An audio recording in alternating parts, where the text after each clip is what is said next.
All right, hello citizens. We are back for round two. Sorry for some technical difficulties. Let's adjust this on here, and we are going to try to add Jared right now, right off the get-go. So hopefully this works. Like I said, this is Stuck in Traffic, episode 2, featuring Jared from Pristine Auction. One moment here, as I am going to add Jared.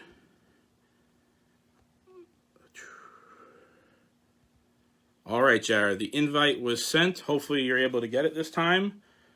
And we can give everybody a great show here. Let's just give him a moment to get in here. Hopefully Jared is able to connect here. Like I said earlier, we had a great weekend, guys. Lots of great content. The Jordan video was very interesting. I hope everybody liked the whole series. It's a shame it's over. And that photo thread we had going was great. Let's keep doing stuff like that.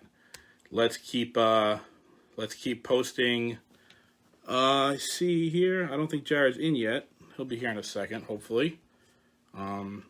If you comment, Jared, I may be able to add you as well. But I did send the invite. Hopefully that works. If not, we will figure it out. Either way, we have a great show tonight, the Mystery Box number 4 opening, and I know everybody's asking about Mystery Box 5. We will get that announced as well, and we will give you some more details. We are also going to give you some more details about how more people can get an opportunity to purchase the mystery boxes, because people are saying they're selling out. All right, Jared is here, and here we go. So we are adding Jared right now. He should be here any moment. He is connecting. There he is. Jared is here from Pristine Auction. How you doing, Jared? We figured it out, guys. About time. No, sorry about that. You know, we're not You wouldn't know. You wouldn't know I run a website. Everybody. Right? I've never done it this way before. Well, but we there are you here. go. So I wonder if I'll be able to see comments. I got my computer, actually, my laptop right here, which failed me before, but I did find the option to join on my phone. Right, well, so here we are. I was actually going to throw a little teaser. Is there a way I can link to this in my in our communities, and I'll get some people over here too? You probably see could. If I can. Let me reload real quick. See what you can. I think I just grabbed the feed right here. Great. We can.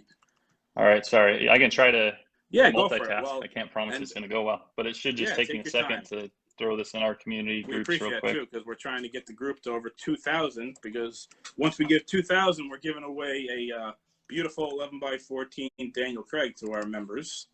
So, yes. Heck yeah. Am I in on that or what? Jared, of course. We can add that right to the wall there with some of the other great items you have. So, yeah. All right, let's see. Let's go to, boom, go there. But, if anybody hasn't checked out Pristine Auction, guys, they got great stuff Jared will be telling you about. They don't just do sports. They've got tons of entertainment, music. I mean, Jared's got everything on there. You guys can see behind him, whole collection of stuff. I think they're probably one of the top guys out there in the NASCAR field too. I mean, that's a huge demographic that Pristine is very big with. It's been shared. All right, let's see if this works here. All right, I believe it has been shared. Someone told me, so that's great. Oh, someone's already maybe thrown it in the community. All right, well I did too. So I'm actually just copy pasting here. All right, whenever you're ready, no rush. All right, so yeah. All right. No, you're fine. So I was telling everybody before, we met in 2005 when I came out to Arizona to go to college. Go Devils. Jared is based in Phoenix, Arizona. That's where Pristine's headquartered. And when I started, learning the autograph scene out in Arizona, that's when I ran into Jared and we became friends. So I'll let Jared give you guys a quick bio about him, and we'll go from there. Yeah, I mean, I don't even, the years all kind of blend together. Yeah, I mean, I basically grade school on, I was born and raised here in Phoenix, never got out like many people like yourself. But I grew up here doing autographs because I lived right by Peoria Sports Complex, grew up like in the Arrowhead area, where Peoria Sports Complex, where the Padres and Mariners train. And so, I was collecting cards and kind of got sick of the card game for a while. Just as, back then it was, you dump so much money into it, you don't get money out. It's, they've changed that part of the 100%. Business a little bit, the collectible business. But I rode my bike up to Peoria Sports Complex and saw Ken Caminetti like standing there at the fence signing autographs on his way out. And, I was like, dude, I got to get into this. So I always loved sports, had a passion for it, and just wanted that. It's just like everybody, you kind of want that connection to the athletes, and kind of meet them, get something signed. So I did that for years and really just accumulated everything. I was going to school, really jumped into it just purely as a hobby. But I've always had an entrepreneurial mind too. So you start to learn pretty quick. I can only have so many Tony Gwynns. As nice as Tony Gwynn is, he's going to sign every day, all day. So I can only get so many before I probably should cash that out and maybe get something else. So I started doing the eBay thing like a lot of people, and didn't like a lot of things that about doing things on eBay. And then I started dealing with some auction houses and learned some things I do and don't like about each of those. And then that transitioned into trying one ourselves and maybe making it a little more like I would want an auction if I were, because I was participating as a buyer and seller, and there were things I didn't like, things I did, but I wanted to put all the things that I liked together. And that's really what Pristine has evolved into is all right. So kind of how I vision. So let's go back to your in-person dates, because our groups, we're an entertainment group. So, we're Hollywood, movie stars, all that, but we have tons of sports collectors as well. So I know you're in Arizona, so I'm sure many people know Arizona is the home to spring training. So I'm sure that's where you did a lot of your autographs get starting. And I know you were a big basketball guy in football. So when you first started, how long was it that you were doing it as just, enjoyment or passion, or, you're a fan of something? Oh man, it must have been, it feels like yesterday, but also so long ago that I hardly even, I'm trying to think. It was like early grade school all the way through probably even into college. I was getting hookups at Suns games, getting down to like the team area where the family was. So I got some pretty good hookups there. So it was a lot of years. It really didn't develop into an actual business until it was just supplemental income and selling my extras. And I really hated to even sell any back then, just because, you have that sentimental value to everything that you get for a while, until you get 100 of them. Do you remember when the light switch turned on in your head that I can make some money off this? Well, the first few times you sell something on eBay and, you buy a jersey for, $30 or whatever, and then flip it for a couple hundred because I'm trying to think of all the guys back then that we were getting. You were probably getting some of the same guys that were good signers, but you could flip for a ton of money. But even like the Ichiros and stuff, out at spring training, you get an Ichiro jersey signed, and you could sometimes, if you're in the right spot he grabs one Sharpie and just starts knocking them out, he doesn't really care. He just stays in the same spot. You could get 5 at a time. And those are several $100 a piece. I'm sure you remember too.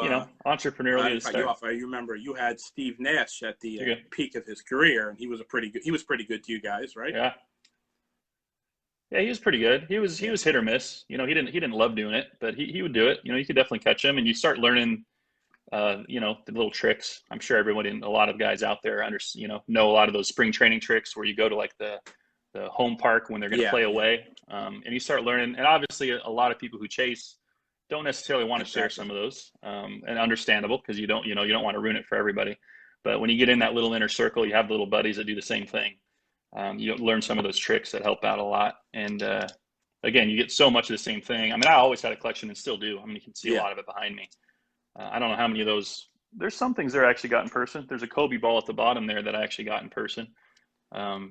Actually, almost everything up there. Well, not everything, but a lot of that stuff I did actually get myself, but not like from back in the day chasing autographs. You went from the stage of being a fan, seeing how easy it was, and it's pretty. If you're a sports fan and you see Ken Caminetti signing an autograph 10 feet away, it's an impulse thing to go get one. So that's understanding. And then you went to making some money doing the eBay thing. Back then we didn't really have Amazon or any of that stuff, and auction houses were quite new. So when, did you go straight into Pristine, or did you leave the industry for a little while? What was the time frame on all this? No, so I was working at a credit card company. I was there about 7 years getting through college. And then I started just how much I loved autographing and knew that I could probably make enough money for it to be my job. But at that time, I didn't have a plan such as Pristine, but I knew I could make enough to kind of for that transition period to see where it could go. So I cut my hours back. I was working a little more part-time, newly married. So it was, obviously I have a family now, and I've got a kid soon to be coming on the way. And so, it was just one of those ideas. I had several entrepreneurial ideas, but in the end, I wanted to do what I love. Like, I absolutely love sports. I loved my time going out and getting autographs. Most of it, there are some things none of us love, but we're going to touch on most that of it, we'll touch on that. yeah, most of it I absolutely loved. And so, just kind of light bulb went off, like, man, why don't I got to try it, let's see if it works. I want to stay in the industry somehow. I don't think, you can make an okay living just doing the eBay thing and chasing, but man, I don't know if you can do that forever. Eventually it's got to transition into a little more of a, a real business, if you'd like to say. So nothing against, some guys out there, I know some of them very well that actually pretty much just have made that work and have done very well for themselves. It's definitely an industry. It's tough. The more time you put in, the more you get out of it. So that's definitely it. Yeah. So it was really like after college. There was a time where I probably quit my job a little earlier than I should have, to be honest with you, once I started Pristine. But it was making enough where it was okay for then, and it was a transition period to say, okay, I think this is going to work. Let's give it a shot. And I got to put all of me into it. And so my wife and I, really Camilo, my wife, has been there since the beginning of Pristine. And, we just plugged away and tried to make it work. So. All right. So during your in-person days, I always want to ask people this. Is there one story or one, memory that, is crazy, or, all in-person autographers, we've all done some wild stuff to get the autograph. Is there one or two stories that sticks out that you think would be pretty funny or to share, impressive? Yeah, man, I was never, that's a different angle. I was never very aggressive. I was always a pretty conservative guy with getting autographs, not real pushy.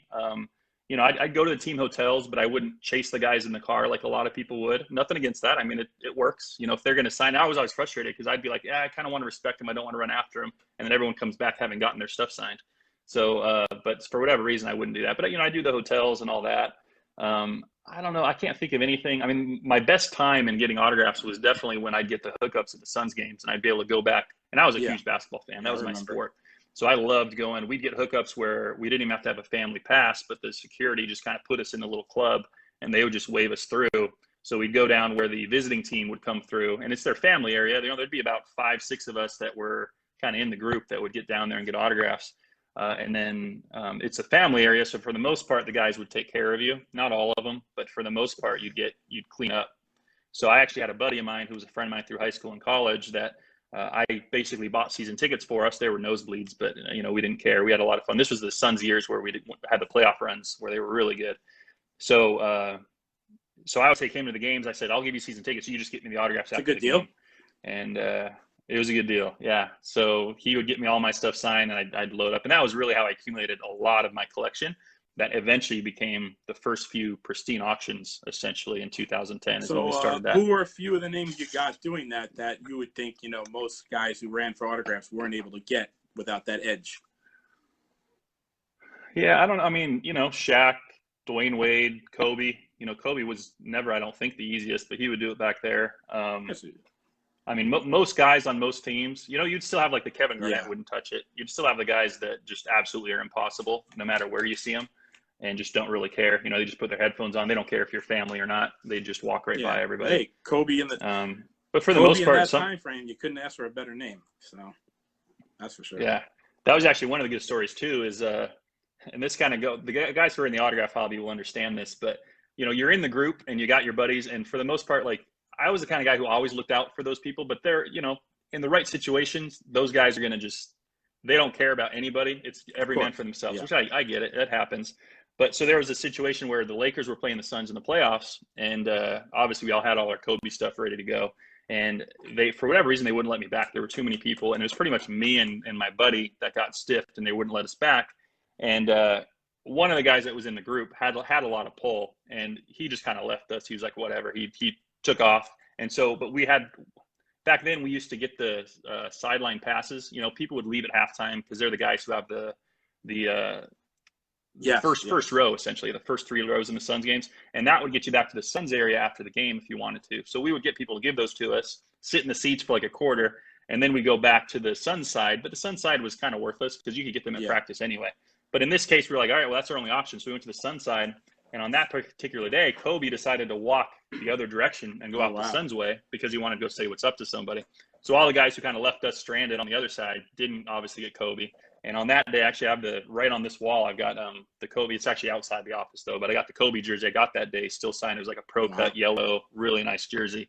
And we actually laid out like 3 or 4 things because they had these tables, you know, so the tables would sort of be the barrier. So we laid out like 4 things, and Kobe just knocked them out with like his full signature. That's the great thing about Kobe. So that was one of the better. About Kobe is, you know, as big as Kobe was, the guy was a good guy to us. The autograph seekers, most can't say anything bad about Kobe. So he was a good guy.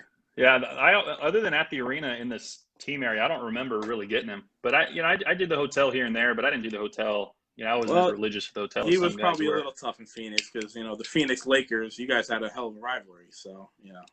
Yeah, no, that's true. And our hotel was never a good setup either. You'd have to be like across the street. They were super strict here. I'm sure you had that experience. So there's some questions I had. So off the top of your head, it could be quick. Yeah. Who's a name you love to go for, love to get, enjoyed it? Tony Gwynn. Tony Gwynn. He was always super friendly, and I was young enough. You know, he'd give older guys a hard time, but I was young enough where I could like double dip, triple dip, and he wouldn't care. He'd be all always right. Now cool the other end of the spectrum. Who'd you hate going for, but it was worth it? You know, the money was right. Randy Johnson. I wouldn't even say the money was right. I never got that guy. He was impossible for me. And keep in mind, I was young, and I was young. I was at the age where like a Randy, anybody was like, I was in the age that he's okay to sign for. He's not a dealer, right? Or at least I didn't have to be perceived as a dealer. But anyway, I was at the Mariners facility like every day during school, after school, and Randy Johnson would never touch it. And he'd practically run you over when he left that facility too. And so then he played for the Diamondbacks, right? And Diamondbacks had this policy where before the game, they'd have a clock, and all the players would line up at designated areas, and you kind of knew where they were going to be. And so I knew exactly where Randy Johnson was going to be, so I went right there. And I'm like, oh my gosh, I'm like third in line. I know I'm going to get him today. Clock starts, Randy Johnson's nowhere to be found. And then like the clock's down to like, it's like a 10-minute clock or something. All the other players are signing at their little designated area. So with about 5 minutes left, Randy Johnson walks out, but he walks like not where he's supposed to be. He walks like down the line. So the whole line that's like ready for him and waiting doesn't get anything. And he walks. So I'm like, figures, right? The one time I think I'm gonna get Randy Johnson.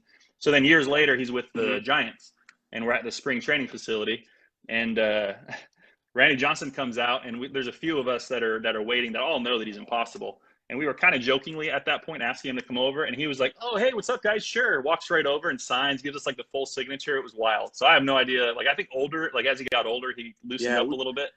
But that was a weird day because it just was shocking that he we saw him here in the Yankees for a little while, and Randy always had rules. I'll sign this. I won't sign that. I'll sign this. So Randy was definitely definitely. And then of course he's got his signature, right? That's like a little tornado if you sign it for free. But he actually gave us a good signature too. The next question I was going to ask you answered. Anything you kept from back in those days? You said you have a Kobe jersey and some other great items. Let me ask you this one. Every autographer has the answer to this question. What do you wish you kept? Oh man. I don't know if I ever had anything. I mean, the things that I wish I kept, like I've got a team ball from the Suns. A lot of the things I think I would have regretted gotten rid of, I actually did have the foresight to keep.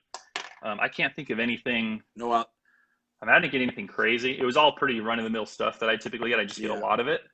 I think I had a Larry Walker game used bat that was kind of cool, and not a ton of value, but just something that was given to me, and I eventually ended up selling it. I had a bunch of signed cards like Griffey, because Griffey wouldn't really sign anything else if he saw them other than maybe a card. But yeah, I mean, I kept a Kobe jersey. I kept a Suns ball. It's like an official game ball signed by the team where they had the best record they've ever had with Nash and Amari and all those guys.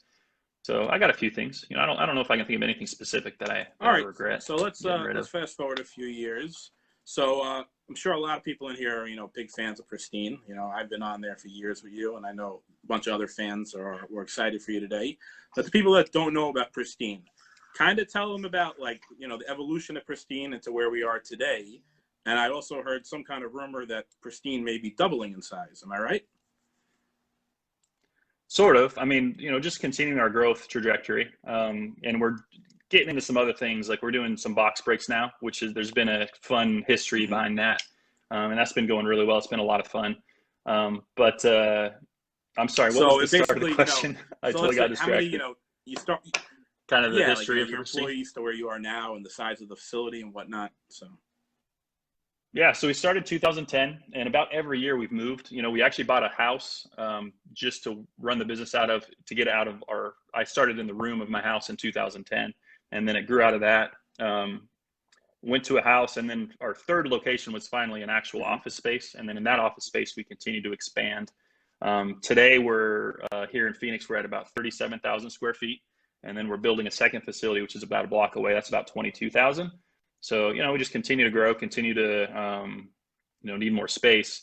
But yeah, we got about 130 on our team that work here now. So that's something that a lot of people are a little bit shocked by, I think, because, you know, they see the auction, but they don't maybe understand the manpower that goes behind it. So we got a great team here, great leadership team, and then about 130 total on our staff. Yeah, I came by, I think about a year or two ago, you gave me a tour, and the fact that you're opening another building is mind-blowing to me, because that place was huge. Yeah, a year or two ago, it probably looked pretty empty. It's here, huge. But it's, yeah, it changes People always quick. ask me, I tell them it's like the size of a Target or a Costco. It's yeah, huge. probably. So one thing you mentioned briefly, and I think you've kind of taken over the internet with this. Tell me about this new venture with the card breaks you're doing, because people are going crazy. Yeah. So, you know, growing up, when I was collecting cards, I always loved getting into the box breaks, and that was a little more taboo back then.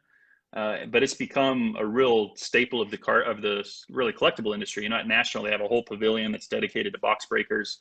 And so we adopted a baby boy out of Utah about 6 months ago now, Cooper. And in that process, we got stuck in Utah because there's paperwork that has to go back and forth. So we got stuck for like 3 weeks in a hotel room, essentially, in Utah. And, you know, I go crazy if I'm not doing something. So I found a local card shop. I remember the box break idea. I was actually planning on just opening the cards like in our Facebook group just for fun. But I decided, like, hey, let's see if people want to jump in, and I'll go buy a bunch of expensive stuff, and we'll do some box breaks. So, you know, I bought them retail, like high-end retail at a sports card shop, which is not the best place to do it. But sure enough, you know, everyone was interested and jumped in, and we had a ton of fun. So I gave that a rest for a while and just kind of let it marinate a little bit. And then every once in a while I'll do some, but now we're getting a little more serious about it. So we have a Pristine Breaks, we call it, actually Facebook group, and we've been doing breaks. I've been starting to do those pretty consistently now. Typically about every day we'll do 2 or 3, and then we're going to start a website and just give that a run, just because of how much fun it is, to be honest with you. It's a ton of fun. So we do it a little bit different. We make sure that we don't do the breaks where it's like by team and you end up with nothing. I don't like that kind of. We do it where we open premium stuff where everybody gets at least 1 card when they have a spot in the break. So all right, so like I said, we're an entertainment group, and I tune into your breaks all the time. Why don't you tell everybody about this one celebrity autograph you got? I know your helper. Why don't you tell us about your helper, who's the good luck charm now, I think they call him, right? Tell us that story.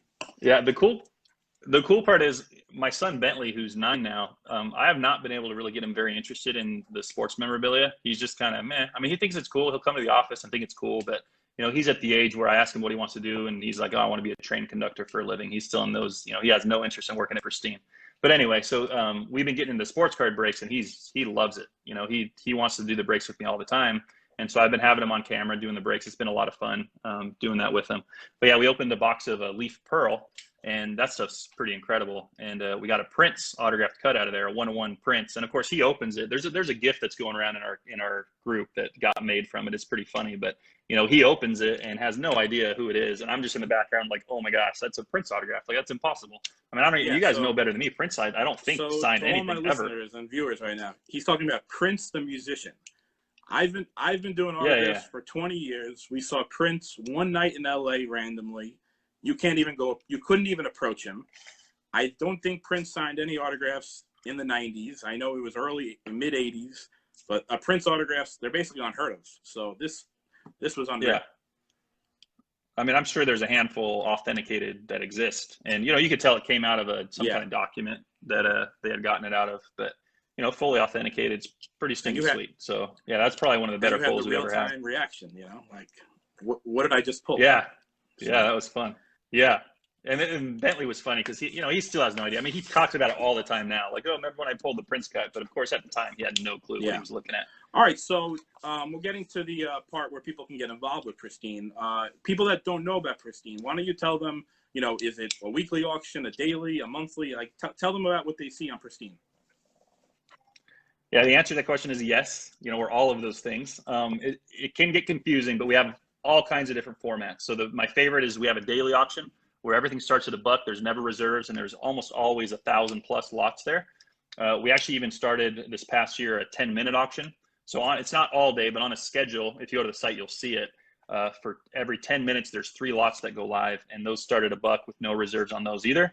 And then we have a weekly Tuesday auction where that's pretty loaded and that's no reserves. We have a Thursday feature auction, that's no reserves. So again, then there's more beyond it. There's a monthly auction that's an elite auction, a little more premium items. But the best way to say it is, and what I love about our format is any day you come to the auction, there's stuff that's ending that night. It's not one of those things you have to come and kind of look at what you want and you've got, you know, it doesn't end for a month. You're always going to find things that will be of interest to you every single night. And we are almost all consignment. So that's something not a lot of people know either, is almost everything we sell is here on consignment. And so, you know, if you have something you want to sell, you know, we do all the work. And maybe Charles can tell you about that. I think, Charles, you've been consignment for a while. I don't know, you can maybe candidly tell us how it's gone. Don't think he's just sports, because, you know, Jared was a sports guy because Arizona, they don't see too many entertainers. I've been doing entertainment stuff with Jared since the beginning. He's got, I know you do like coins and you do artwork. I mean, it's not just baseball, basketball. I mean, you guys have everything. So how it works too, guys, is I know a lot of people now, you know, you have so many options with authentication, but right now it may be difficult to get your stuff authenticated. Am I correct, Jared? If they mail you stuff that's non-authenticated, you have a process, correct? Yeah, we have JSA here about every week or two. So it'll be a quick turnaround, and then we get discounts on that too. And of course, only charge if it passes. There's no fee if it doesn't pass the process. It's really easy, guys, to buy and sell on there. You make an account. I do both. I buy, I sell. It's really easy. Sometimes I get stuff from Jared and I don't have time to get it authenticated, and you guys have it authenticated and up and running in a few days. So, all right. So go to the part now where we have some questions. We have 4 questions tonight. Jack wanted to know, I'm sure you've had a few of these. What's the most unique item you think you've sold on Pristine? Most unique. You know, I think I'd probably go to Ken Stabler's collection was probably the coolest thing that we've ever done. And I'm hopefully we get some more player collections. We've got some stuff potentially in the works, but yeah, we actually got to spend some time with him here. He had a house here in Phoenix, so it worked out great. And actually behind me, there's actually right there, that's actually one of his MVP trophies. I actually sort of got stuck. I got stuck with it because we actually sold that in the auction, but it got some damage in shipping. So got it back and got it repaired. And then I didn't want to just sell it individually. And I figured it looked good on my shelf. Nice. So, and that's kind of how I remember, you know, just sentimental too, because we got to spend some time with Ken Stabler before he passed away. He was a good guy. That's a good answer. Okay, so Carlos wanted to know, you know, you guys are a major company right now. Like you said, you're doing 1,000 daily auctions, and you started in your residence in a house. So what was the process of you building the brand of Pristine? I mean, how did you go about that? Yeah, you know, one thing that's kind of unique about us too is we're a debt-free company. So I've always, I was just kind of raised that way. And so we just really from the beginning, we just grinded. So my wife and I literally would sit and write Craigslist ads all day long. You know, they were a little more loose with your ability to do that. So we would just, any item in the auction, we'd throw on Craigslist and be like, hey, you know, this is up for auction. And then I'd do some paid advertising, but it'd be pretty conservative with it. And so it really just kind of grew from there. You know, I started learning marketing myself. It's not something I had a background in, but I was somewhat forced to learn it. And I've enjoyed learning it. Actually, we just literally now, about a month ago, we hired a marketing director. Up until that point, which has been way over my head for a while, but it's actually I've been the marketer here at Pristine. So it's taken a lot off my shoulders to hand that over. But yeah, I mean, we've just kind of grinded. We've done national, you know, we've been we've had a really big presence at the national You've convention. got a mascot running around there and everything, right? Yeah, we do. Yeah, we got a mascot. We give away, you know, we're just, you know, our staff is typically a little more personable. If you've been at national, you know, a lot of, I don't ever want to say bad things about our industry or any of our competitors, but for the most part, it's like when I was in the mortgage industry, they call them order takers, right? Where you're just kind of sitting back and waiting for people to approach you. Whereas we're more proactive in our approach. We always have been. So everybody here is really hardworking, you know, really proactive. And, you know, we want to make something happen instead of waiting for it to happen. So I think that's what's really set us apart as a company and as a brand, and allowed us to grow as fast as we have. All right, Gloria has a question. I'm not sure if she's out of Phoenix. She probably would need to be for this. She wanted to know, how does she apply, and are you hiring? Yeah, well, we always are. We're always growing. We always are hiring. So the best way, actually, on our website at the bottom, we have a careers link. And if you click that, there's always jobs that we're hiring for. A lot of it will be entry-level stuff, but right now I know we're hiring for a developer, a web developer that's going to be in-house.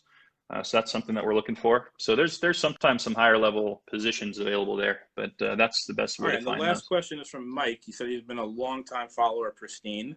He wanted to know, is there anything that you like, you said Ken Stabler, is a nice item of yours, but is there anything that you look for or you collect that, Jared needs this, Is there anything that? Yeah, it's kind of anything that really catches my eye. Nothing, well, like I just recently purchased some Alex Rodriguez from his 600th home run. I was actually kind of shocked. I know he's not, a lot of people kind of like to hate on him, but it was in another auction. But I got like his shin guard and his arm guard from his 600th home run. So that was pretty sweet. So I grab stuff like that that's really unique. I'm kind of a Disney nerd, so I look for Disney memorabilia. I'm into racing now, which I never thought I'd say that, but I'm actually a big NASCAR fan. So actually, like that helmet right there. Tell us briefly about that. You have some cars marked, right? Yeah, so for a lot of years, we sponsored Chad Boat. I grew up with him here in Phoenix. He's been not a well-known name, but he's done some NASCAR and he does a lot of dirt stuff. And his team has developed, and through that, we were on his NASCAR when he was in trucks. But this helmet right here, there's a race called the Chili Bowl, which is one of the top races of the year in any discipline. But it brings out a lot of the NASCAR guys and everybody onto the dirt tracks. And Christopher Bell, who was really one of the top prospects in racing and is now in the Cup Series. But he ran the Pristine Auction car this past year. He actually won the Chili Bowl 3 times in a row. Unfortunately, this year he came in second to Kyle Larson. But that's the helmet he wore. So he gave it to me afterwards, which is pretty cool. And then we made replicas that are in our auction also. So that's the kind of stuff I like, stuff that has a little more sentimental value or stuff that's one of a kind is stuff that I try to look for. They got back out there yesterday. So maybe one day we'll see the Daytona 500 winner with a Pristine Auctions car. That'd be something. Heck yeah. All right, guys. Awesome. Well, I want to thank Jared for coming on. I want to also remind you guys, check out Pristine Auction. Like he said, he's got daily items. He's got weekly. They got 10-minute auctions, guys. 10 minutes is wild. You get on there, watch it during your lunch break, and you might go home with something great. He's got tons of stuff for entertainment. Check it out. Guitars, you name it. He's got everything. So we appreciate you coming on, Jared, and we definitely want to welcome you to the city and come on in Autograph City and see what we got to offer. So once again, all right, man. Anytime, Charles. All right, thank you guys, and I'll see you in the streets.